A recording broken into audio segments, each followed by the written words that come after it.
सिद्ध कीजिए कि 3 प्लस 2 रूट 5 एक अपरिमेय संख्या है। तो आगे जो और क्वेश्चन मिलने वाले हैं वो भी लगभग इसी प्रकार के हैं। तो ये क्वेश्चन मैं आपको समझाता हूँ, आगे वाले क्वेश्चन आप स्वयं करने की कोशिश करेंगे। तो देखते हैं इस क्वेश्चन को।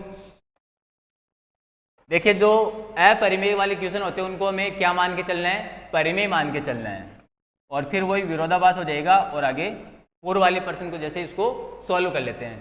तो देखिए, माना कि ये जो नंबर आपको दे रखा है 3 प्लस 2 रूट 5 एक क्या मान लिया, इसको हमने परिमेय संख्या मान लिया। यह एक परिमेय संख्या है, और जब कोई परिमेय संख्या होती है तो वो p/q के रूप की होती है या फिर a/b के रूप की होती है। इसलिए ये जो नंबर है 3 प्लस 2 रूट 5 वो क्या है, a/b के रूप का है, जहाँ पे b का मान कभी भी क्या नहीं होता, 0 नहीं होता है। और ये जो a और b है वही पूर्व की भांति, जहाँ a व b क्या है,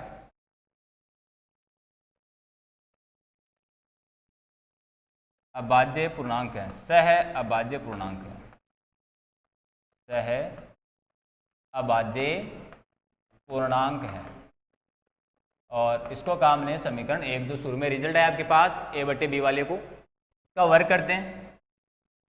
इसमें सिस्टम थोड़ा सा अलग रहेगा।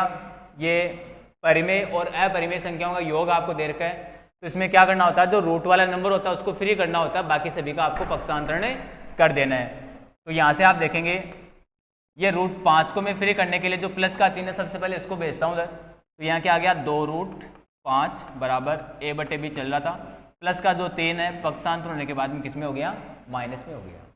अब ये 2 रूट 5 यानी 2 गुणा में है, पक्षांतर कर देंगे तो भाग में हो जाएगा। तो क्या बनेगा, रूट 5 के बराबर ये 2 इधर आ गया, 1/2 हो गया, और ये a/b माइनस 3 इस रूप में आ गया।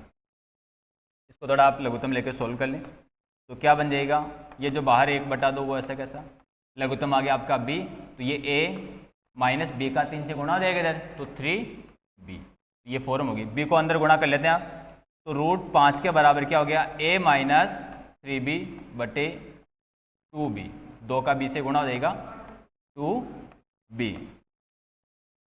अब इसको आप ध्यान से देखेंगे, यहाँ पे a और जो b आ रहे हैं, a और b क्या है, धनात्मक पूर्णांक ही है कोई, और पूर्णांक को जब हम बट्टे के रूप में लिखते हैं तो क्या प्राप्त होता है आपको, परिमेय संख्या प्राप्त होती है। यहाँ लिखता हूँ मैं, क्योंकि a व b कोई भी धनात्मक पूर्णांक है, ये पूर्णांक है, इसलिए क्या, ये जो फॉर्म आपके पास ये p/q हो गया एक तरह से। देखो, ऊपर वाला नंबर p हो गया, नीचे वाला q हो गया, कोई ना कोई मान तो आएगा ना, जब a और b का कोई मान लिखेंगे तो कुछ ना कुछ तो आएगा आपके पास। ये क्या बन गया, इसलिए a माइनस 3b बटे 2b, ये जो फॉर्म है वो p/q की फॉर्म हो गई। तो p/q की फॉर्म हो गई तो ये क्या बन गया, एक परिमेय संख्या है, ये एक परिमेय संख्या है। तो जब ये एक परिमेय संख्या है तो हम इस प्रकार से लिख सकते हैं कि ये रूट 5 के बराबर ये p/q ही तो चल रहा था, तो इसको हम परिमेय संख्या लिख सकते हैं। अतः रूट 5 बराबर ये जो नंबर आ गया a माइनस 3b बटे 2b, ये क्या है, एक परिमेय संख्या। तो उसका मान लिखने के बजाय हमने इसका नाम लिख दिया है परिमेय संख्या। इसको हमने क्या कह दिया है, परिमेय संख्या कह दिया। लेकिन ये तो गलत हो गया। गलत क्यों हो गया, क्योंकि अभी पीछे वाले क्वेश्चन में हमने क्या बताया था कि रूट 5 क्या है, एक परिमेय संख्या है। हमारे पास क्या आ रहा है, रूट 5 परिमेय संख्या। परिमेय कैसे है, फिर से देख लें। ये जो समीकरण आपके पास 2 नंबर बोल देते हैं इसको, समीकरण 2 में आपके पास क्या आया, रूट 5 बराबर a माइनस 3b बटे 2b। तो ये ऊपर वाला मान कोई ना कोई मान आएगा, a में से 3b घटाएंगे तो कोई तो मान आएगा। उस मान को हमने जैसे p मान लिया, उसका कोई ना कोई मान आएगा, 10 20 15 5 कोई भी मान आएगा। बट्टे में 2b है तो 2b का भी तो कोई मान आएगा, 5 4 3 10 कोई भी, उसको हमने क्या मान लिया, q। तो इसका जो मान आएगा वो p/q के रूप में तो आएगा। अब p/q का जो फॉर्म हो गया, तो p/q का फॉर्म होता है तो उस संख्या को हम क्या बोलते हैं, परिमेय संख्या बोलते हैं। तो इसके जगह हम क्या लिख सकते हैं, परिमेय संख्या लिख सकते हैं। तो रूट 5 के बराबर जो ये मान दिया हुआ था, इस मान को हमने क्या लिख दिया, परिमेय संख्या लिख दिया। तो हमारे पास निष्कर्ष क्या आ रहा है यहाँ पे, इस क्वेश्चन के अकॉर्डिंग रूट 5 एक परिमेय संख्या है। क्या √5 वास्तव में एक परिमेय संख्या होती है? √5 वास्तव में परिमेय संख्या नहीं होती है। क्या होती है? अपरिमेय संख्या होती है। अभी पीछे वाले तो क्वेश्चन में हमने किया था, तो इसको मैं लिखूंगा कि अभी हमारे पास निष्कर्ष क्या आया, क्वेश्चन के अकॉर्डिंग हमारे पास निष्कर्ष आ रहा है कि √5 एक परिमेय संख्या है, लेकिन ये तो गलत हो गया, क्योंकि वास्तव में √5 एक अपरिमेय संख्या होती है। √5 क्या होती है? एक अपरिमेय संख्या। जबकि हमने क्या बताया इसको भी, हमने क्या बताया कि √5 बराबर परिमेय संख्या, तो ये तो एक दूसरे का विरोधाभास हो गया। तो विरोधाभास हो गया तो वही पुरानी चीज, वास्तव में √5 एक अपरिमेय संख्या होती है, ये तो हम जानते हैं ना, अपरिमेय होती है। तो ये क्या हो गया? विरोधाभास हो गया ना, यह विरोधाभास हमारी गलत अवधारणा के कारण प्राप्त हुआ है। हमने √5 को परिमेय संख्या बता दिया, लेकिन ये तो गलत हो गया, क्योंकि परिमेय नहीं होता, √5 क्या होता है? अपरिमेय होता है। तो हम अपनी बात का विरोध कर रहे हैं, हम अपनी बात का विरोध कर रहे हैं। इसका मतलब क्या हुआ कि हमने जो शुरू में कल्पना ली थी, शुरू में कल्पना क्या ली थी हमने, याद है क्या? हमने कल्पना ये करी थी कि ये जो संख्या वो परिमेय संख्या है। इसका मतलब ये हमने कल्पना जो करी थी वो गलत है। ये जो कल्पना गलत है, इसका मतलब हम क्या लिखेंगे? इसलिए जो नंबर आपका नंबर क्या था? 3 + 2√5, इसलिए 3 + 2√5 एक परिमेय संख्या नहीं है। भाई ये तो गलत हो गया ना, कि हमने तो परिमेय संख्या ली थी और हम बोलेंगे ये तो गलत हो गया, इसका मतलब परिमेय नहीं है, वो परिमेय नहीं है, तो क्या बच गया?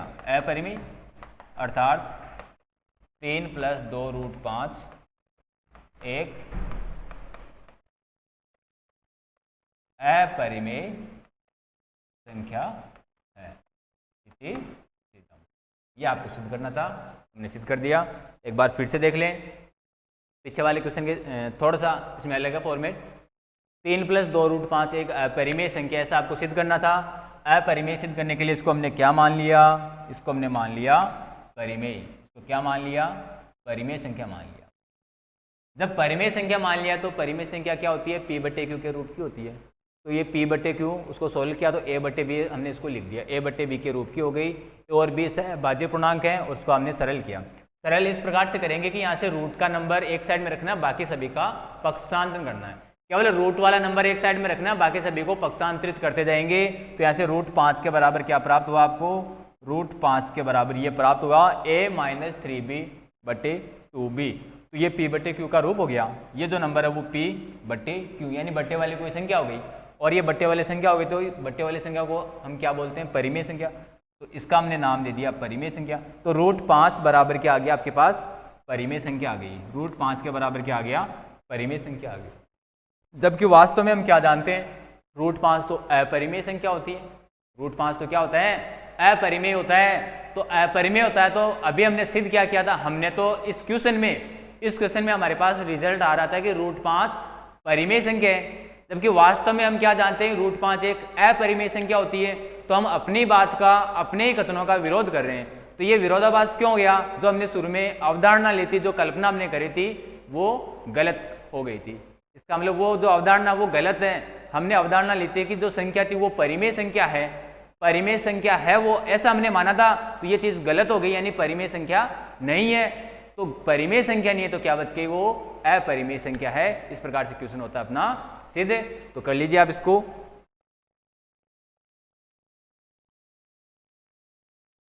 करते हैं नेक्स्ट क्वेश्चन।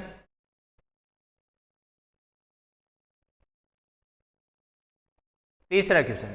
अब देखिए तीसरा क्वेश्चन, जो अभी सेकंड क्वेश्चन आपको करवा दिया, बिल्कुल सेम उसी प्रकार का है।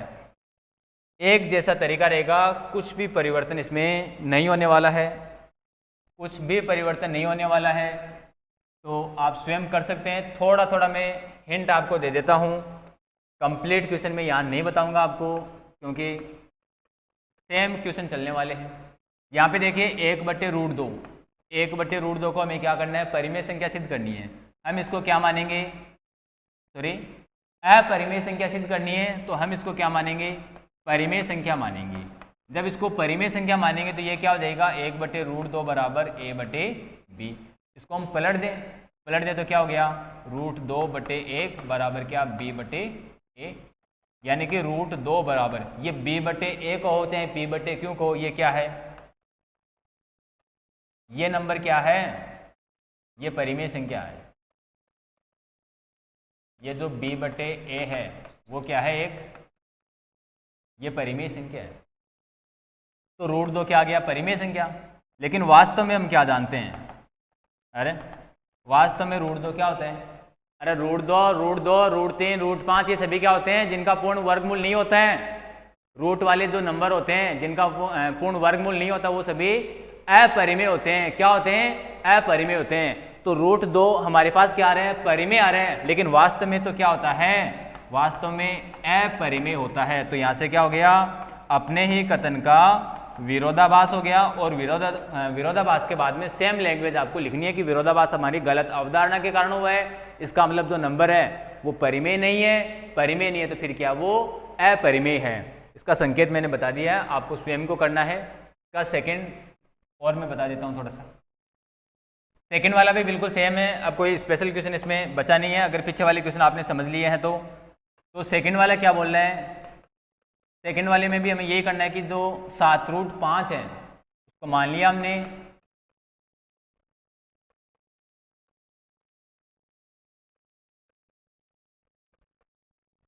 माना कि 7√5 एक परिमेय संख्या है। अपरिमेय सिद्ध करना था तो हमने परिमेय मान लिया। अपरिमेय सिद्ध करना है और मानेंगे क्या, परिमेय। अपरिमेय सिद्ध करना तो क्या मानेंगे, परिमेय मानेंगे। और वो परिमेय नहीं होगी तो फिर क्या बचेगी, अपरिमेय बचेगी। तो देखिए माना कि 7√5 एक परिमेय संख्या है, इसलिए 7√5 को हम क्या लिखेंगे, a/b, और b नॉट इक्वल क्या हो गया, 0। तो यहाँ से √5 के बराबर हम क्या लिख सकते हैं, √5 के बराबर 7 जो गुणा में है पक्षांतर होने के बाद में बट्टे में आ जाएगा। तो a/, क्या हो गया, 7b। तो ये जो a/7b है, a/7b ये क्या बन गई, ये p/q की फॉर्म हो गई। p/q की फॉर्म हो गई तो ये क्या बन गई, परिमेय संख्या हो गई। तो पीछे वाले क्वेश्चन के सेम टू सेम तरीके से हम क्या लिख सकते हैं कि √5 बराबर, इसके जगह क्या लिख देंगे हम, परिमेय संख्या। और परिमेय संख्या अगर ये √5 है तो ये स्टेटमेंट गलत हो गया, क्योंकि वास्तव में जो √5 है वो क्या है, एक √5 अपरिमेय संख्या है। वास्तव में तो अपरिमेय होता है √5, लेकिन ये क्या हो गया, अपने कथन का विरोधाभास हो गया। यह विरोधाभास,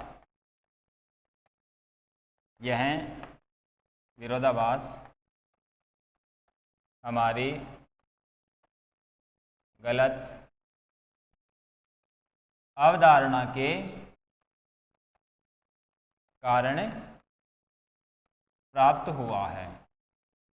यह जो विरोधाभास है हमारी गलत अवधारणा के कारण प्राप्त हुआ है। इसका मतलब हो गया कि हमारी जो अवधारणा थी कि परिमेय संख्या है, ये चीज़ गलत हो गई। अर्थात जो 7√5 परिमेय संख्या नहीं है। ये 7√5 परिमेय संख्या नहीं है। अगर परिमेय संख्या नहीं है तो फिर क्या है, अतः 7√5 एक अपरिमेय संख्या है। कैसी संख्या बच गई, अपरिमेय संख्या। यही हमें सिद्ध करना था। क्वेश्चन सिद्ध हो जाता है तो HP हैंस प्रूव ऐसा हम लिखते हैं। तो वो बिल्कुल सेम है। अभी पीछे वाला जो क्वेश्चन किया था सेकंड क्वेश्चन बिल्कुल उसी के जैसे है। एक बार फिर से मैंने बता दिया है, तो आप नोट कर लें इसको और बार बार करने की कोशिश करें। इसका जो तीसरा क्वेश्चन है वो आप खुद ही करेंगे भाई। ऐसे मैंने 2 क्वेश्चन आपको बता दिए हैं, पहले का भी आपको संकेत दे दिया है, नेक्स्ट आपको खुद को ही करना है। तो इस प्रकार से जो परिमेय संख्याओं का पॉइंट था अपना वो कंप्लीट होते हैं। आगे हम बढ़ेंगे दशमलव प्रसार की ओर। और दशमलव प्रसार में हमें क्या पढ़ना है, जो आपको बेसिक करवाया था उसमें समझाया था कि जो दशमलव प्रसार होता है वो दो प्रकार का होता है। दशमलव प्रसार या तो शांत या फिर क्या होता है, अशांत होता है। तो फर्स्ट क्वेश्चन आप पढ़ेंगे, बिना लंबी विभाजन प्रक्रिया, यानी भाग नहीं लगाना आपको, बिना भाग के इनके दशमलव प्रसार बताने हैं कि इनके जो दशमलव प्रसार हैं, दशमलव प्रसार कैसे हैं, शांत है या फिर अशांत। इनके दशमलव प्रसार की बात हम कर रहे हैं। तो इसके लिए आप एक तेज समझेंगे। जैसे कोई नंबर आपके पास p/q, तो ये ऊपर वाला इसको हम अंश बोलते हैं, नीचे वाले को हर बोलते हैं। तो इसमें हम q का अभाज्य गुणनखंड करते हैं। p/q के फॉर्म की कोई भी संख्या होगी उसमें हम q के अभाज्य गुणनखंड करेंगे। क्योंकि अभाज्य गुणनखंड मैंने कर दिया, जैसे 2 गुणा 3 गुणा 5 ऐसे कर दिए। इनकी घात भी हो सकती है, 2 की घात 3, इसकी घात 2, इसकी घात 1, 7, कितनी भी हो सकती है। तो क्योंकि अभाज्य गुणनखंड करेंगे, और क्योंकि अभाज्य गुणनखंड में ध्यान देंगे, बस यही है इसमें काम की बात। एक नंबर का क्वेश्चन आएगा यहाँ से। जो क्यों का हमने अभाज्य गुणनखंड किया था, इस क्यों के अभाज्य गुणनखंड में या तो केवल 2 की घात होनी चाहिए। 2 की घात का मतलब जैसे 2 गुणा 2 गुणा 2, ऐसे कितने भी पद आ जाए, या अकेला 2 भी हो सकते हैं। जैसे क्यों बराबर क्या आ गया, 2 आ गया, या आ गया कि 2 की घात 3 आ गई, 2 की घात 5 आ गया, 4 आ गया, कोई भी मान। या क्या हो सकता है कि इसके क्यों का मान 5 के रूप में हो सकता है कि 5 आ गया, 5 की घात 3 आ गई, 5 की घात 4 आ गई, ऐसे कोई भी मान आ गया। या फिर दोनों एक साथ भी आ सकते हैं। दोनों कौन, 2 और 5, 2 और 5 दोनों एक साथ आ सकते हैं। 2 की घात कितनी हो सकती है, 5 की घात कितनी हो सकती है। तो अगर इस फॉर्म में क्यों है आपको ये दिया हुआ है, यानी एक तरह से ये समझें कि 2 की घात कुछ भी का मतलब धनात्मक पूर्णांक m, और 5 की घात धनात्मक पूर्णांक। तो ये क्या बन जाएगा, क्यों का मान अगर इस फॉर्म में है, अगर क्यों का मान इस फॉर्म में है, तो उस दी गई संख्या का दशमलव प्रसार कैसा होगा, शांत होगा। अगर क्यों का मान ये है तो दशमलव प्रसार कैसा होगा, शांत। अगर 2 और 5 के अलावा अगर अतिरिक्त कोई आ जाता है, यानी वायरस अगर आ जाता है, तो दशमलव प्रसार कैसा हो जाएगा, अशांत हो जाएगा। दशमलव प्रसार कैसा हो जाएगा, अशांत। तो यहाँ पे इस प्रकार से समझ सकते हैं, किसी p/q यानी कि किसी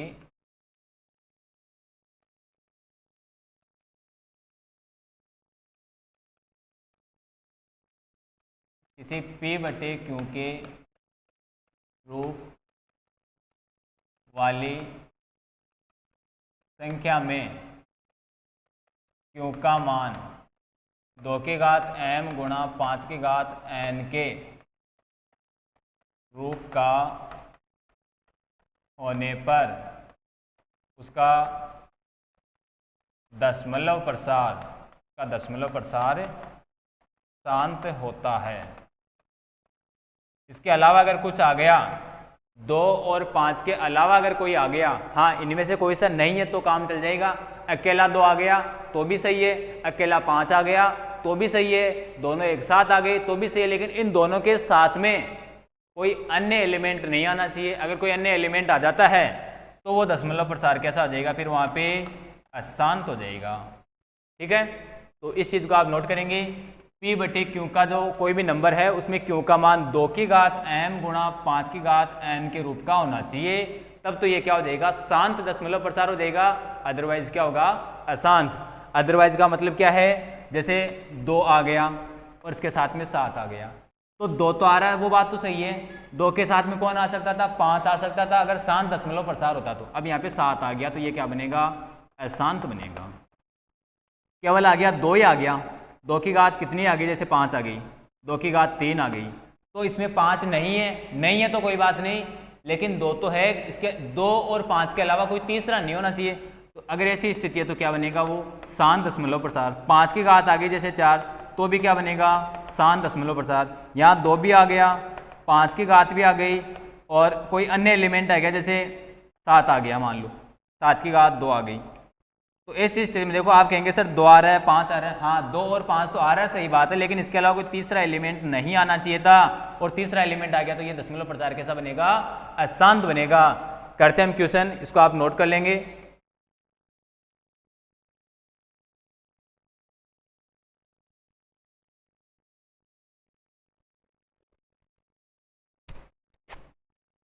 तो कंप्लीट करते हैं, 5 मिनट और लगेंगे हमें। तो देखिए जो पहला नंबर इसमें दे रखा है, पहला नंबर दे रखा है 13/31/25 यानी 3125। तो ये क्या हो गया P/Q।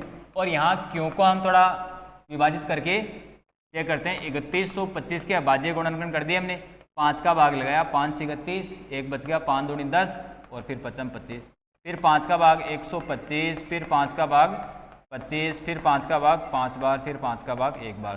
तो कितना हो गया 5 5 5 5 5 बार हो गया।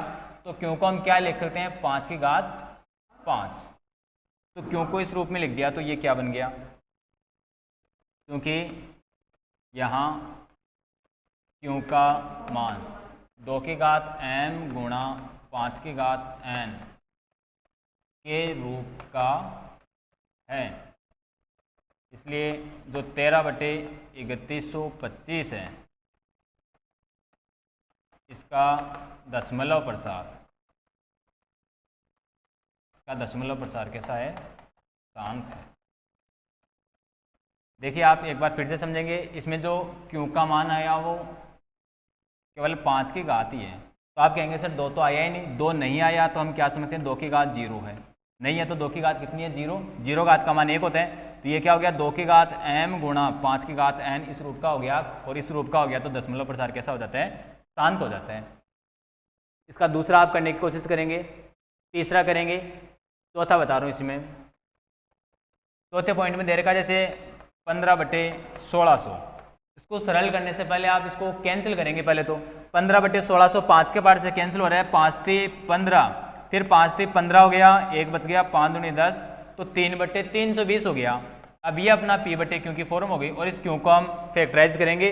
जब Q को फैक्टराइज करेंगे तो क्या बनेगा, Q बराबर देखो 32 गुणा 10 हो गया एक तरह से, और 32 का मतलब होता है 2 की घात 5, और यहाँ 10 का मतलब 2 गुणा 5, तो ये हो जाएगा 2 की घात 6, 2 की घात 6 गुणा 5, 5 की घात 1 है यहाँ पे।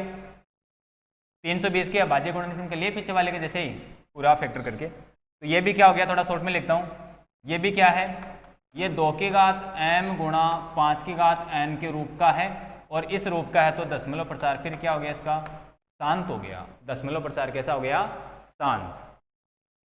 एक क्वेश्चन आपको ऐसा बता दें जिसमें दशमलव प्रसार अशांत हो, जैसे 7वें क्वेश्चन की बात करते हैं इसी में, 129/2 की घात 5 गुणा 5 की घात 7 गुणा 7 की घात 5। यहाँ पे क्या मिल रहा है आपको, 2 और 5 तो मिल रहा है, लेकिन इसके अलावा कोई तीसरा एलिमेंट मिल गया 7 की घात 5। तो इसका जो क्यों का मान है वो 2 की घात m गुणा 5 की घात n के रूप का, इस रूप का नहीं है, इस रूप का नहीं है, तो इसका दशमलव प्रसार क्या हो जाएगा, अशांत हो जाएगा। ये आपको बताना है।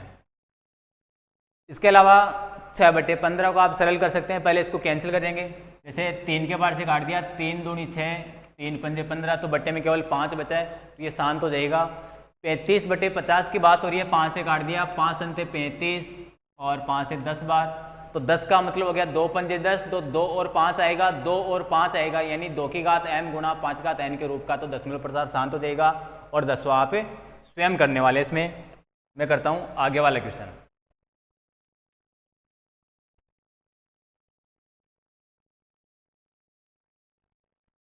आगे वाले क्वेश्चन में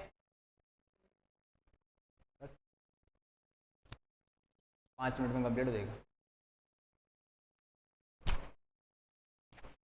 आगे वाले क्वेश्चन में क्या करना है, अभी हमने जो पीछे किया था उसी पे आधारित है, पीछे जो किया था उसी पे आधारित है, तो इसको मैं यहीं से एक बार फिर से बताता हूँ। इसमें क्या पूछ रहा है, ये पूछ रहा है कि इसका जो दशमलव प्रसार शांत है, तो उनके दशमलव प्रसार को भी लिखिए आप कि दशमलव के रूप में वो किस प्रकार से आएगा। तो दशमलव में किस प्रकार का आएगा, तो अपना जो पहला पॉइंट इसमें चल रहा था वो क्या था, यही चल रहा था 31/25 बटे में, इसका दशमलव प्रसार करना है। तो मैं लिखता हूँ चूँकि 13/3125 है वो क्या बन गया 13 इसको जो भिन्न के रूप में फैक्टर के रूप में लिखा था, तो वो क्या हो गया 5 की घात 5। अब यहाँ बट्टे वाले की घातें में समान बनानी है 2 और 5 की, 2 की घात जितनी कम पड़ेगी उतनी ले आएंगे हम, नहीं है तो गुणा कर देंगे। जैसे 13/5 की घात 5 है, अब यहाँ 2 की घात भी 5 होनी चाहिए, अब 2 की घात तो है ही नहीं, तो मैं क्या करूँगा 2 की घात 5 से ऊपर और 2 की घात 5 से नीचे गुणा कर दूंगा। तो ऊपर कितना हो गया 13 गुणा 2 की घात 5, 2 गुणा 2 गुणा 2 गुणा 2, इस प्रकार से 32 हो जाएगा ये। और बट्टे में क्या आ गया, ये 5 की घात 5 और 2 की घात 5, तो घात को हम एक साथ लिख देंगे, तो 5 गुणा 2 और इसकी घात कितनी हो गई 5 हो गई। तो 5 दूनी 10 की घात कितनी हो गई, ये ऊपर गुणा कर रहा हूँ, 13 दूनी 26 और 13 3 39, 2 हासिल के तो कितना 41 हो गया। बट्टे में 5 दूनी 10 की घात 5, 10 की घात 5 है, इसका मतलब इकाई की ओर से 5 अंक छोड़कर हम पॉइंट लगा देंगे, दशमलव लगा देंगे, तो ये 3 अंक ही हुए आपके पास, 5 अंक चाहिए तो 2 क्या लग जाएंगे 0। अब ये 5 अंक छोड़ के हमने दशमलव लगा दिया, और दशमलव से पहले जब कुछ भी नहीं होता है तो हम 0 लगाते हैं, तो 0.0041 चाहिए, क्या हो गया इसका दशमलव प्रसार हो गया। इस प्रकार से आपको दशमलव प्रसार बताना है। जिनका दशमलव प्रसार शांत है उन्हीं को लिखा जाएगा, अशांत वाला नहीं लिखा जाएगा। नेक्स्ट क्वेश्चन और समझ लेंगे आप, बस कंप्लीट होने वाला अपना। इसमें क्या बोल रहा है, ये कुछ वास्तविक संख्याओं के दशमलव प्रसार हमें दे रखे हैं और इनके आधारित आपको क्यों का रूप क्यों की बात बतानी है। क्यों के रूप की है, तो यदि यह संख्या p बटे क्यों के रूप की है तो क्यों के अभाज्य गुणनखंड होने के, ये थोड़ा सा प्रिंटिंग मिस्टेक है, ये p बटे क्यों है, बुक में देख लेंगे आप यहाँ से। तो क्यों के अभाज्य गुणनखंडों के बारे में क्या कह सकते हैं कि क्यों क्या बनेगा यहाँ पे। देखिए तो इसका पहला पॉइंट है, इसके पहले पॉइंट का जो दशमलव प्रसार है वो दशमलव प्रसार कैसा है, यहाँ पे पहले पॉइंट में दशमलव प्रसार शांत हो गया।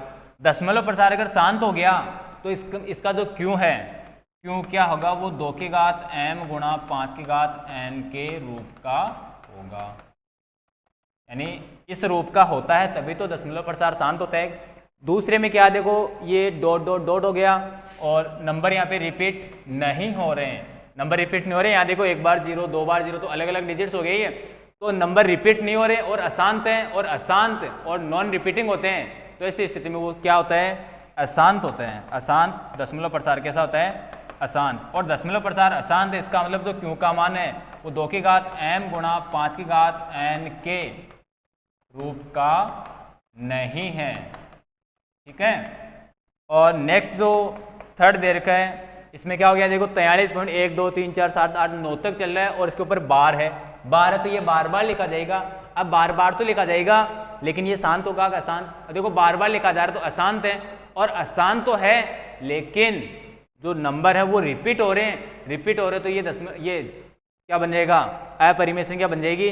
तो हम इसका दशमलव प्रसार की बात हो रही है यहाँ पे, तो दशमलव प्रसार क्या है, ये अशांत है, देखो ये वापस लिखा जाएगा इतना ही, और दशमलव प्रसार अशांत है तो ये नंबर इसमें आपको लिखना है कि ये भी इस रूप का नहीं है, ठीक है। तो इस प्रकार से हमने p बटे क्यों को हमने दशमलव प्रसार के रूप में पढ़ना सीख लिया। ये आपकी प्रश्नावली कंप्लीट हो गई है, इसको एक बार फिर से आप पढ़ेंगे, रफ कॉपी में निकालेंगे, बुक की सहायता से भी आप जो एग्जाम्पल्स है वो समझने की और कोशिश करेंगे और समझ में आ जाएगी। प्रश्नावली बहुत सरल है, यहाँ से एक नंबर का